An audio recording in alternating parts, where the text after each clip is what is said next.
ఉన్న బంగారాన్ని విడిపించి ఆ రోజు ఆన్లైన్ రేటుకే మేము కొంటాం. Sharma gold company. అందరికీ నమస్కారం. Welcome to our channel. నేను మీ రమ్య. అక్టోబర్ మాసంలో 12 రాష్ట్రాల వారికి ఏం జరగబోతుంది అని మనకు తెలియజేయడానికి ఈరోజు మన ముందున్నారు ప్రముఖ జ్యోతిష పండితులు, అలాగే లలిత ఉపాసకులు బ్రహ్మశ్రీ నానాజీ పట్నాయక్ గారు. గురుగారిని అడిగి మరెన్నో విశేషాలు తెలుసుకుందాం. గురుగారు నమస్కారం. శ్రీమాత్రే నమః. గురుగారు, అక్టోబర్ మాసంలో మేషరాశి వారికి ఎలా ఉండబోతుంది? ఫస్ట్ ఆఫ్ ఆల్ ఏంటంటే మేషరాశి వారికి కనుక చూసుకున్నట్లయితే రాశ్యాధిపతి 3వ స్థానంలో ఉంటూ 20వ తేదీ నుంచి 4వ స్థానంలోకి వెళ్తున్నాడు. కాబట్టి ఏంటంటే 20వ తేదీ నుంచి నీచభంగ రాజయోగము జరుగుతుంది అక్కడ, and at the same time నీచము ఉంది, నీచభంగ రాజ రెండు జరుగుతున్నాయి. కాబట్టి కాస్త వాహనాల మీద వెళ్ళేటప్పుడు కొంచెం జాగ్రత్తగా ఉండడము, కొంచెం వివాహ జీవిత సంబంధించిన విషయంలో కొద్దిగా 20వ తేదీని జాగ్రత్తగా ఉండాలి. దాని తర్వాత యాక్చువల్గా దానికంటే ముందైతే మనకి 7వ స్థానంలో శుక్రుడు దాదాపుగా 13వ తేదీ వరకు అక్కడ ఉంటాడు. 13వ తేదీ లోపల వీళ్ళకి ఏదైనా వివాహ సంబంధించినటువంటి విషయాలు చాలా బాగుంది. 13వ తేదీ వరకు ఫైనాన్షియల్ రిలేటెడ్ సంబంధించిన విషయాలు కూడా చాలా బాగుంది. కాకపోతే మేషలగ్నం వారు మేషరాశి వారికి ఒకటేనమ్మా, ఏంటంటే 3వ అధిపతి ఎప్పుడైతే ఈ యొక్క కేతువుతో కలిసి ఉంటున్నాడు 6వ స్థానంలో, కాస్త వీళ్ళు 10వ తేదీ వరకు వీళ్ళు ఏదైనా సరే ప్రాపర్టీస్ అంటే అగ్రిమెంట్స్ చేసుకునే విషయంలో కానీ, ఎవరికైనా అప్పులు ఇవ్వడము తీసుకునేటువంటి అంశాల్లో కానీ ముఖ్యంగా జాగ్రత్తగా ఉండాలి. ఇంకోటి పంచమాధిపతి అయినటువంటి రవి కూడా కాస్త ఈ మాసంలో 16వ తేదీ వరకు 6వ స్థానంలో ఉంటే ఆల్రెడీ వీళ్ళకి 6వ స్థానంలో గ్రహణం పట్టింది. కాబట్టి ఒక రకంగా కాంపిటీషన్ రిలేటెడ్ సంబంధించిన వాటిలో బాగా కలిసి వస్తుంది చెప్పాలంటే ఈ 6లో ఉండడం అనేటువంటిది. And at the same time financial growth కూడా ఇస్తాడు అక్కడ 6లో ఉన్నప్పుడు రవి సహజంగా. ఎందుకంటే 6వ స్థానం అనేది డైలీ లైఫ్ కింద చెప్తాము. 6వ స్థానం అనేటువంటిది మనకి స్పోర్టివ్ రిలేటెడ్ సంబంధించిన వాటి మీద తీసుకుంటాము. అంటే నేను చెప్పేది ఏంటంటే ఈ యొక్క కాంబినేషన్స్ ఏవైతే ఉన్నాయో మనము ఈ ఫైనాన్షియల్గా చాలా బాగుంది ఈ మంత్. వీళ్ళకి అగ్రిమెంట్స్ అవి చేసుకునేటప్పుడు కొంచెం జాగ్రత్తగా ఉండాలి.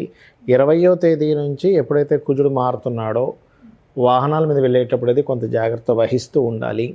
ఎట్ ఏ సేమ్ టైం మరొక విషయం ఏంటంటే ఈ 6వ స్థానంలో ఈ గ్రహస్థితి ఉన్నందుకు వీళ్ళకి గ్రహణం కూడా పట్టినందుకు మంచిదే చెప్పాలంటే ఈ మంత్ అంతా కూడా. ఏది competition related exams, government related వాటిలో అనేది చదువుకునే వాటికి. అదేవిధంగా 12వ స్థానంలో రాహు ఉన్నందుకు విదేశాలకు వెళ్ళడానికి చాలా బాగుందని చెప్పుకోవచ్చు.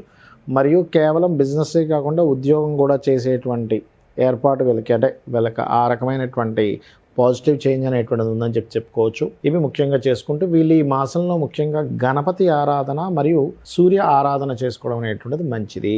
గురుగారు, ఎలాగో నవరాత్రులు వస్తున్నాయి కదా, ఉద్యోగం కోసం చూస్తున్నవారు కానీ, సంతానం కోసం చూస్తున్నవారు, పెళ్ళి అయి ఇబ్బందులు పడుతున్నవారు, వీరందరికీ నవరాత్రుల్లో ఎలాంటి పరిహారాలు చేసుకుంటే మంచి జరుగుతుంది?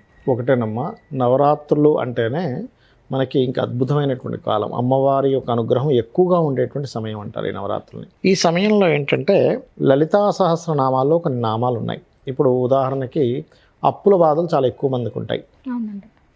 మన బిల్వపత్రం మీద చక్కగా ఎర్రచందనం రాసి అమ్మవారి దగ్గర పెడుతూ ఓం అపర్ణాయై నమః అనే నామస్మరణ కనుక చేసినట్లయితే ఖచ్చితంగా ఆ ఇబ్బంది అనేది తగ్గుతుంది వాళ్ళకి. అప్పుల బాధలు అనేవి ఎన్నిసార్లు చేయాలి? రోజుకు 1 గంట సేపు చేయాలి, ఉదయం గంట, సాయంత్రం గంట. అలాగే ధన సంబంధించిన ఇబ్బందులు బాగా ఎక్కువగా ఉన్నాయనుకోండి, పాయసం తయారు చేసి అమ్మవారి దగ్గర పెట్టి ఓం సంపత్కరీ సమారూఢ సింధుర వ్రజ సేవితాయే నమః, లేనట్లయితే ఓం ధర్మాధ్యక్ష ధనాధ్యక్ష ధనధాన్య వివర్ధనీయే నమః, పాలతో అభిషేకం అయినా చేయొచ్చు, చక్కెరతో అభిషేకం చేస్తూ కూడా ఈ నామాన్ని పలకొచ్చు. అదేవిధంగా వివాహం అయింది కానండి మాకు చాలా ఇబ్బందులు ఉన్నాయి అని అనుకుంటే కనుక ఇక్కడ ఏంటంటే అంటే గొడవలు అవి ఉంటుంటాయి కదమ్మా, ఓం శివకామేశ్వరాంకస్త శివా స్వాధీన వల్లభాయే నమః అనే నామస్మరణ ఉదయం సాయంత్రం చేసినట్లయితే, ఎందుకంటే ఇది నవరాత్రులు కదా, ఈ సమయంలో చేసేటువంటి మంత్రానికి ఎక్కువ పట్టు ఉంటుంది.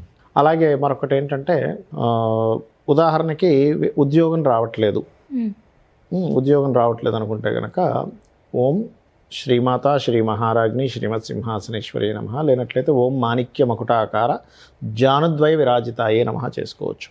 కొంతమందికి చూడండి మా పనులు మధ్యలో ఆగిపోతూ ఉంటాయి, కొంచెం వర్క్ అయ్యి ఆగిపోతూ ఉంటుంది. అలాంటప్పుడు ఏంటంటే వాళ్ళు పర్టికులర్గా చేయవలసినటువంటిది ఓం అష్టమీ చంద్ర విభ్రాజ అలికస్థల శోభితాయే నమః, ఇది కనుక చేసినట్లయితే ఖచ్చితంగా బాగుంటుంది.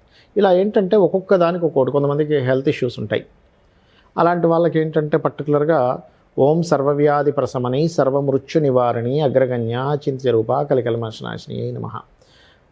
ఏదైనా ఫుడ్ తినేటప్పుడు కూడా క్రీమ్ అచ్యుతానంత గోవింద అనుకుంటూ తింటే కూడా వాళ్ళకి అది ఔషధంగా మారుతుంది. మరొకటి ఏంటంటే అమ్మ ఇక్కడ దీంతో పాటు ఇక్కడ మీరు అర్థం చేసుకోవాల్సింది ఎప్పుడు కూడా గోచార ఫలితంతో పాటు మన జన్మజాతకం కూడా ఉంటుంది. అంటే మన జన్మజాతకంలో లగ్న బలం ఎలా ఉంది, మనం ఏదైనా ఒక పని చేయలేకపోతున్నాం అంటే లగ్నం బలంగా లేదని అర్థం. అప్పుడు శ్రీమాత్రే నమః అనుకుంటే కూడా లగ్న బలం పెరుగుతుంది. ఫైనాన్షియల్గా ధనస్థానం బాగోపోతే ఇందాక నేను చెప్పినట్టుగా సంపత్కరీ సమారూఢ పనిచేస్తుంది. అదేవిధంగా ఎవరికైనా భయం ఉంటుంది కొంతమందికి, ఏ పని చేయాలన్నా సరే. అలాగా ఎక్కువ ఫియర్ ఉండేటువంటి వారు ఏంటంటే కనకాంగద కేయూర కమనీయ భుజాన్విత అనేటువంటి నామం అద్భుతంగా పనిచేస్తుంది. అలా ఒక్కొక్క దానికి ఒక్కో నామం.